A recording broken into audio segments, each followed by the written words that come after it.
प्रिय छात्रों, स्वागत है आपका विवेकानंद आईएएस के इस यूट्यूब चैनल पर। आज हम लोग जो है the Hindu newspaper, Indian Express, Press Information Bureau यानी PIB, Live Mint, Economic Times आदि के जो भी महत्वपूर्ण न्यूज होंगे उसका एक एक करके एनालिसिस करेंगे। उसके अलावा ये आपके आने वाले एग्जाम के लिए काफ़ी अधिक महत्वपूर्ण होगा, क्योंकि अगले 6 महीने के अंदर में सारे के सारे पेपर होने वाले हैं। और देखिए, करंट अफेयर की भूमिका एग्जाम में काफ़ी अधिक महत्वपूर्ण है, क्योंकि प्रीलिम्स में जो है लगभग 30% एरिया को ये कवर करता है। और मुख्य परीक्षा में आप मेंस के लिए आप जितना अधिक करंट के एग्जाम्पल को कोट करेंगे उतना अधिक आपके लिए काफ़ी अधिक आपके अधिक अंकदायी होगा। आगे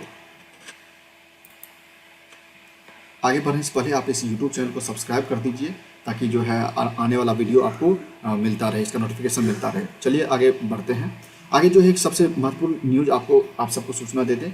यूपी पीसीएस टेस्ट सीरीज 2022 में आप भाग ले सकते हैं। सारा का सारा टेस्ट जो है हमारे इस एजुकेशनल ऐप पर होगा। Vivekanand IAS Google Play Store पर आपको ऐप मिल जाएगा, वहाँ पे आप इसको डाउनलोड कर सकते हैं। ठीक है, और टेस्ट की घोषणा जो हम लोग जल्द ही करेंगे, कुछ दिनों बाद करेंगे। चलिए आज का जो सबसे महत्वपूर्ण न्यूज़ है उसको देखते हैं। जो सबसे महत्वपूर्ण न्यूज़ है वो है FCRA का है, द हिंदू न्यूज़ में छपा है। देखिए, FCRA जो न्यूज़ है, ये टर्म है, इसका फुल फॉर्म होता है फॉरेन कंट्रीब्यूशन रेगुलेशन एक्ट। यह किसके लिए होता है? तो यह एनजीओ के लिए होता है। ठीक है, एनजीओ को हिंदी में क्या कहते हैं? गैर सरकारी संगठन। और जो FCRA का जो कानून है, ये एनजीओ में किसके लिए होता है? तो ऐसा एनजीओ जो विदेश से चंदा लेना चाहता है, जो विदेश से फंडिंग जिनकी होती है, तो उसको रेगुलेशन के लिए जो है ये कानून लाया गया था। ठीक है, इस कानून को पहली बार कब लाया गया था? तो पहली बार इस कानून को 1976 में लाया गया था। फिर उसके बाद जो है इस कानून में अमेंडमेंट किया गया था। इस कानून का अमेंडमेंट जो है 2010 में किया गया। ठीक है, फिर इसको जो है 2020 में फिर से अमेंडमेंट किया गया। अब आपके दिमाग में प्रश्न उठता होगा, जब ये कानून एक बार बना दिया गया है तो बार बार ये संशोधन क्यों हो रहा है? ठीक है, ये 2010 में संशोधन हुआ, फिर 2020 में संशोधन हुआ। तो संशोधन के पीछे कारण ये होता है कि समय के साथ जो है कुछ कानून आउटडेटेड हो जाते हैं, और जो है समाज, अर्थव्यवस्था सब कुछ बदलता है, तो उसके अनुसार जो कानून के स्वरूप में भी बदलाव करना पड़ता है। अब सवाल ये उठता है कि इसमें क्या ऐसा परिवर्तन आया है? देखिए, हाल फिलहाल के दिनों में कुछ ऐसी घटनाएं घटी हैं जिसके कारण जो है कानून में बदलाव लाना पड़ा है। जैसे देखिए, बहुत सारे ऐसे एनजीओ पर कुछ आरोप लगे हैं। ये आपको मुख्य परीक्षा में काम देगा। जो मेंस पर्सपेक्टिव से मैं बता रहा हूँ उसके लिए आपको काम देगा। पीटी के लिए तो बस डाटा ये याद रखिएगा, 1976 में आया था, फिर 2010 में इसमें संशोधन हुआ, तो फिर 2020 में हुआ था। मुख्य परीक्षा में आपको उत्तर लिखना होगा कि आपको जो है क्या ऐसी ज़रूरत पड़ गई कि इस कानून को एप्लीकेबल किया गया। तो पहला तो कारण एक ये था कि बहुत सारी ऐसी गतिविधियां हो रही थी जो विदेशी फंडिंग के नाम पे भारत में राजद्रोह को यह बढ़ावा दे रहा था। जैसे 2015 में जब भारत में न्यूक्लियर पावर प्लांट बनने वाला था तमिलनाडु के कुडमकुलम में, तो इसमें काफ़ी विरोध हुआ था, वहाँ के लोकल लोगों ने किया था। और ये आरोप लगा था कि वो विरोध जो है एक विदेशी फंडिंग के द्वारा करवाया गया था। जब भारत सरकार ने इस पर जांच की तो विरोध का कैसे हुआ और किसने करवाया था? तो कोई अमेरिकन एनजीओ था जो इसने करवाया था। तो आपको आंसर में ये चीज़ कोट करना है। उसके अलावा भारत में बहुत सारी ऐसी मिशनरियाँ हैं जो कि धर्मांतरण की गतिविधियों में लिप्त हैं। देखिए, बहुत सारी ऐसी मिशनरी है, बहुत सारी ऐसी मिशनरी जो धर्मांतरण गतिविधि में लिप्त है। आपको ये भी उत्तर लिख देना है। ठीक है, तो आपको इन सब चीज़ों को रोकने के लिए जो है ये कानून को दिन ब दिन और कठोर किया गया है। ठीक है, ताकि कोई भी ऐसा जो हमारे अर्थव्यवस्था को, हमारे समाज को प्रभावित न कर पाए, इसलिए जो है कानून लाया गया है। अब आगे चलिए देखते हैं कि ये जो फंडिंग होता है, ये तो मैंने आपको पहले ही बता दिया कि इसको जो है मिनिस्ट्री ऑफ होम अफेयर्स के द्वारा जिसको रेगुलेट किया जाता है। और इसमें जो कौन लोग हैं जो FCRA के तहत, एनजीओ का जो फंडिंग होता है FCRA के तहत, तो उसमें कौन लोग हैं जिसमें शामिल नहीं हैं? देखिए, कोई भी भारत का जो सरकारी व्यक्ति है, जो गवर्नमेंट ऑफिशियल है, या जो जज है, और उसके अलावा और भी हैं जैसे पॉलिटिकल पार्टीज हैं। ठीक है, जो पॉलिटिकल पार्टीज है उन सबको प्रतिबंध लगाया गया है कि वो विदेश से फंडिंग नहीं ले सकते हैं। क्यों नहीं ले सकते हैं, इसकी डिटेल जानकारी हमने कल के वीडियो में दे दिया था। चलिए अगला न्यूज़ की तरफ देखते हैं। अगला जो न्यूज़ है द हिंदू न्यूज़पेपर में, वो है एक EWS का मुद्दा छाया हुआ है। EWS का मुद्दा प्रीलिम्स पर्सपेक्टिव से ज़्यादा इंपॉर्टेंट नहीं है, सिर्फ एक संवैधानिक संशोधन पूछता है, तो ये आंसर हो जाएगा, यही उत्तर होगा। बट अगर मुख्य परीक्षा की दृष्टि से काफ़ी अधिक महत्वपूर्ण है, क्योंकि EWS कोटा में जो है ये आरक्षण मिलना चाहिए या नहीं मिलना चाहिए। इस पर जो मुख्य विवाद है वो रुपये को लेकर है कि इसका भारत सरकार ने जो फिक्स किया है कि आपका जो 1 साल का इनकम है, जो सालाना इनकम है, वो आपका 8 लाख रुपए से अधिक नहीं होना चाहिए। इस पर विवाद चल रहा है। चलिए अगले न्यूज़ की ओर देखते हैं। एक और जो सबसे महत्वपूर्ण न्यूज़ है वो एनएसओ को डाटा को लेकर है। जो नेशनल स्टैटिस्टिकल ऑर्गेनाइजेशन होता है, उसको हिंदी में कहते हैं राष्ट्रीय सांख्यिकी संगठन। तो ये न्यूज़ में है, तो ये न्यूज़ में ये पूछा जा सकता है कि इसकी स्थापना कब हुई थी और किसने किया था। देखिए, तो राष्ट्रीय सांख्यिकी संगठन जो है ना, इसकी स्थापना 2005 में हुआ था। और ये कौन सी कमेटी के एग्जाम में पूछा जा सकता है कि कौन सी कमेटी की सिफारिश के आधार पर हुआ था। तो राष्ट्रीय सांख्यिकी संगठन की स्थापना जो है 2005 में हुआ था और ये रंगराजन कमेटी की सिफारिश के आधार पर हुआ था। आपको बस इतना याद रखना है, लेना है। और इसका वर्तमान का हेड कौन है? तो वर्तमान का हेड जो है विमल कुमार राय है और इसका जो एक्स ऑफिशियल मेंबर है वो अमिताभ कांत है। बस इतना डाटा याद रख लीजिएगा तो बस याद आपको रहेगा।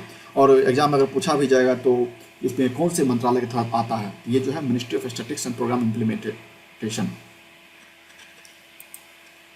के तहत कार्य करता है। चलिए अगला न्यूज़ देखते हैं। जो अगला एक महत्वपूर्ण न्यूज़ है वो कैपिटल में लॉकडाउन कारण है कि कोरोना के केसेज जो है 1 लाख को क्रॉस कर गया है। तो ये न्यूज़ एग्जाम के लिए तो महत्वपूर्ण नहीं है, बट आपको बस ये जानकारी के लिए है। चलिए अगला एक महत्वपूर्ण, ये सबसे महत्वपूर्ण है। महत्वपूर्ण क्या है कि भारत में जो है, ये आपको पूछ सकता है, जीएस पेपर का जो 3rd पार्ट है उसमें एक साइबर सुरक्षा का मुद्दा है।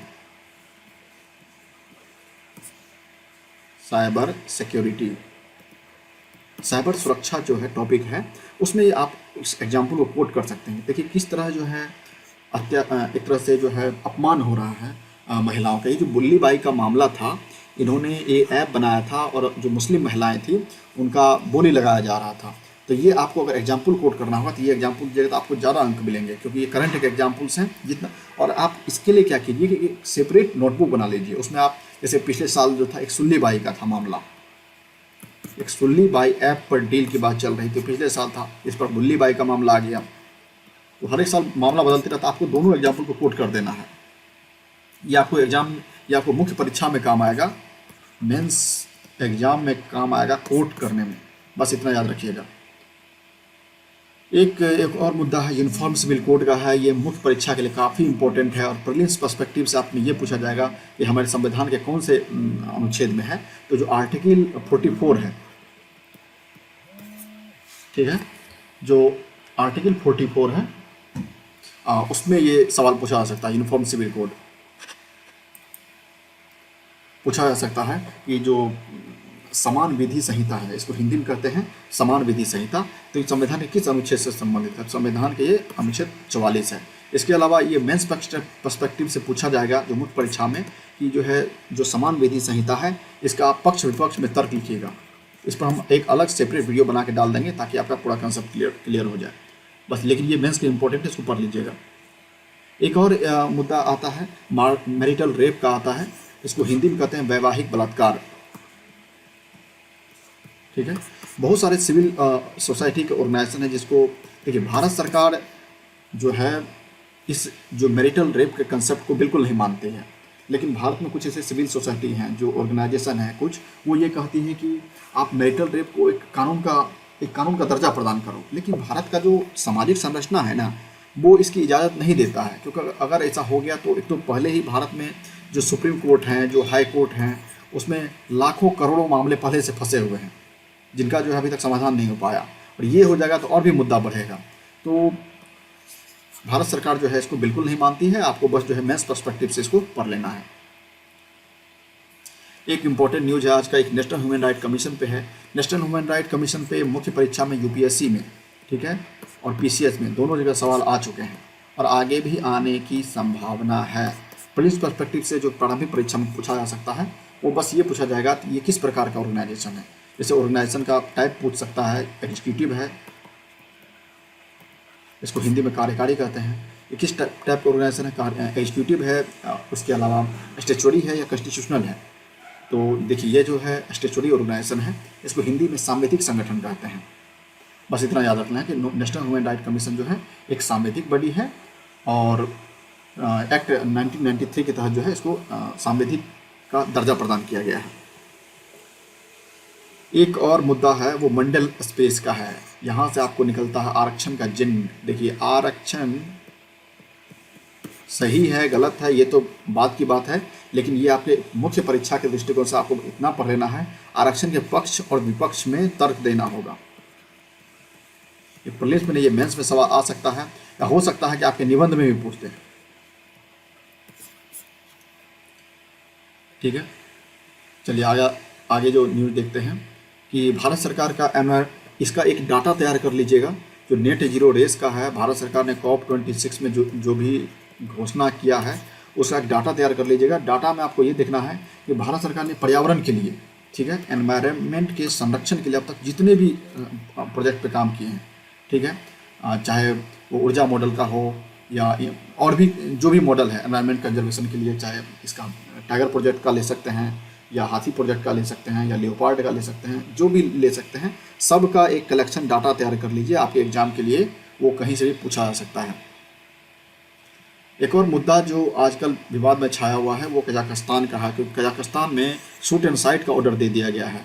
तो देखिए आप जैसे ही कजाकिस्तान का मुद्दा आया तो आप उसमें ये देखिए कि इसका लोकेशन कहाँ है, ये पूछ सकता है एग्जाम में। हर एक साल जो है एग्जाम में 1 या 2 क्वेश्चन मैप से पूछा जा सकता है, या अगर आप स्टेट PCS का एग्जाम देंगे तो उसमें ये भी पूछा जा सकता है इसकी राजधानी कहाँ थी,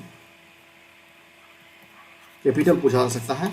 आपको ध्यान रखना है कि देखिए यहाँ पे इस मैप को अगर आप ध्यान से देखेंगे कजाकिस्तान कहाँ पे लोकेट है, तो देखिए जब, और इसके अलावा मैंने कल भी बताया था कि मैप को कैसे पढ़ना है। नॉर्थ में कौन सा लोकेशन है, साउथ में कौन सा है, ईस्ट में कौन सा है और वेस्ट में कौन सा है। और आप साउथ से नॉर्थ की ओर जाएंगे, देखिए नीचे में क्या है, तुर्कमेनिस्तान है, तुर्कमेनिस्तान है, फिर उज्बेकिस्तान है, फिर कजाकिस्तान है, और यहाँ पर तजाकिस्तान है और यहाँ किर्गिस्तान है। ठीक है, तो तुर्कमेनिस्तान के ऊपर उज्बेकिस्तान, उज्बेकिस्तान के ऊपर में कजाकिस्तान। यहाँ पर जो है वायलेंस हो रहा है और शूट एंड साइट के ऑर्डर दे दिए गए हैं। और इसमें जो है एक ऑर्गेनाइजेशन की चर्चा आई है, ये एग्जाम में इम्पोर्टेंट है, ये है कलेक्टिव सिक्योरिटी ट्रीटी ऑर्गेनाइजेशन। अब देखिए यहाँ पर एक और टर्म इम्पोर्टेंट है, यह जो है एक इंटर गवर्नमेंटल मिलिट्री अलायंस है, अंतर सरकारी इसको हिंदी में कहते हैं। अधिकतर जो हिंदी माध्यम के छात्र हैं इसको इग्नोर कर देते हैं, इस बात को याद रख लीजिए, इसको याद रखना है। कोई भी ऑर्गेनाइजेशन के अलग अलग टाइप होते हैं, ये जो है इसको हिंदी में कहते हैं अंतर सरकारी है, इंटर गवर्नमेंटल ऑर्गेनाइजेशन है। जो कलेक्टिव सिक्योरिटी ट्रीटी ऑर्गेनाइजेशन है ये इंटर गवर्नमेंटल अलायंस है, यानी अंतर सरकारी संगठन है। ठीक है, और 1992 का जो ये ताशकंद ट्रीटी था इसमें इसका ओरिजिन छिपा हुआ है। और इसका हेडक्वार्टर कहाँ पे है, ये रशियन कैपिटल है मॉस्को, वहाँ पे इसका जो है ये मुख्यालय है। चलिए आगे जो एक महत्वपूर्ण न्यूज है वो पेगोंग लेक पर है। ठीक है, एक इम्पॉर्टेंट न्यूज है पेगोंग लेक पर, और उसके अलावा जो है चाइना जो है कंस्ट्रक्शन कर रहा है, कहाँ पे, पेगोंग झील के पास कर रहा है कंस्ट्रक्शन। देखिए पेगोंग झील जो है आपको लगभग कल मैंने इस पर चर्चा किया था, लेकिन जो हमारे नए छात्र जुड़े हैं उनके लिए फिर से बता दें, जो पेगोंग झील का क्षेत्र है वो दरअसल 135 किलोमीटर का इलाका है। 135 किलोमीटर के इलाके में जो है भारत का जो एरिया है वो 45 पर ही है, और जो 90 किलोमीटर का क्षेत्र है, 135 किलोमीटर का पेगोंग झील का जो क्षेत्र है टोटल है लगभग, ठीक है, ये मैं अप्रॉक्सीमेटली बता रहा हूँ, इसमें 90 किलोमीटर के एरिया पर जो है चीन का अधिकार है, और जो 45 किलोमीटर का क्षेत्र है उस पर जो है भारत का अधिकार है। आपको बस इतना याद रख लेना है, आपके एग्जाम के लिए यही महत्वपूर्ण है। और इंडो चाइना रिलेशन पर जो है मे बी मुख्य परीक्षा जो कि बार बार न्यूज में आ रहा है, तो इंडो चाइना पर एग्जाम में सवाल पूछा जा सकता है। और पेगोंग झील पर बस इतना पूछा जाएगा कि इसका लोकेशन कहाँ पे है और जो है कितने क्षेत्रों पर भारत का अधिकार है। तो भारत का जो है 1/3 एरिया पर अधिकार है, और चीन का जो है 2/3 एरिया पर उसका अधिकार है। देखिए एक और महत्वपूर्ण न्यूज है, उसका है पोचिंग का है। पोचिंग का मतलब होता है शिकार करना। बहुत सारे ऐसे शिकारियों को पकड़ा गया है जो कि बाघ को, हाथी को मार लेते हैं। जब आप मुख्य परीक्षा का उत्तर लिखेंगे या कोई भी पर्यावरण संरक्षण से संबंधित जब उत्तर लिखेंगे तो आप इसको कोट करेंगे, इसको नोटबुक में लिख लीजिएगा। भारत जो है 2030 तक जो है सेकेंड लार्जेस्ट एशियन इकोनॉमी बन सकता है, ऐसा न्यूज में आया है। और देखिए आपको ये देखना है कि जब भारत जो है दूसरी सबसे बड़ी अर्थव्यवस्था बन सकती है तो पहली अर्थव्यवस्था कौन है, तो पहला जो अर्थव्यवस्था है वो US है पहले नंबर पे, दूसरे नंबर पे जो है चाइना है इकोनॉमी में, तीसरे पर जो है जापान है, और जो है चौथे पर जो है वो जर्मनी है।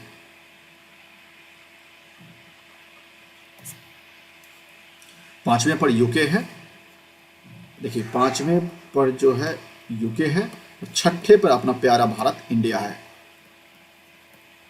आपको ये देखना है कि अगर भारत वर्तमान की सातवीं अर्थव्यवस्था है, वर्तमान समय में भारत जो है छठी अर्थव्यवस्था है, तो टॉप के जो है 5 हैं वो कौन कौन से हैं? पहला अमेरिका, दूसरा चाइना, तीसरा जापान, चौथा जर्मनी, पांचवा यूके, छठा जो है भारत है। आपको ये याद रखना है। इंडो चाइना मिलिट्री टॉक होने वाला है 12 जनवरी को, लेकिन इसमें जो सबसे आपको बस एक ही इंडो चाइना रिलेशन का सारा टॉपिक जो है एक वीडियो में हम एक कवर कर देंगे एक स्पेशल लेक्चर में, ताकि आपका मुख्य परीक्षा के लिए महत्वपूर्ण है।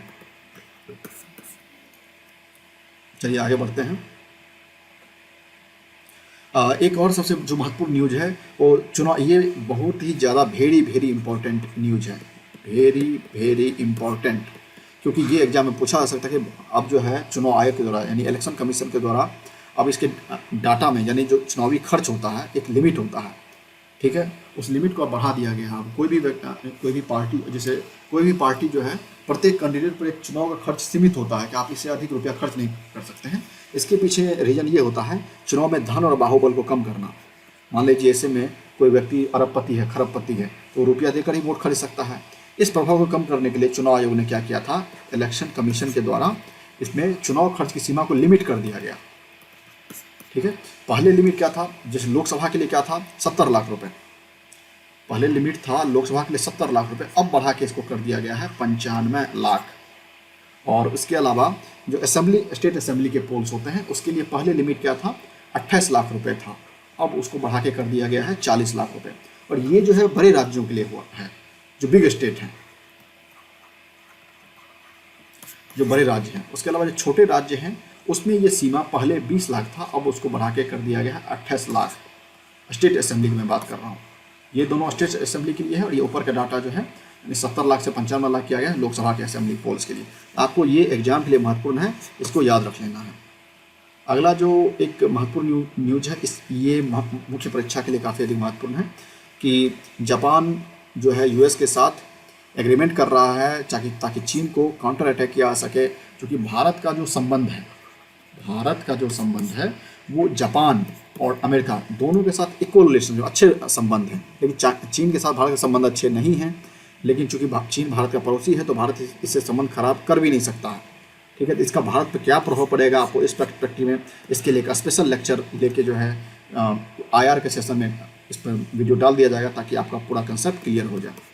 आपको बस इतना समझ लेना है कि जो जापान यूएस का एग्रीमेंट हुआ है उसका इंडिया पर क्या इम्पैक्ट पड़ेगा। हमेशा इंडिया से जोड़ के ही कोई भी मुख्य परीक्षा में सवाल आएगा, ठीक है।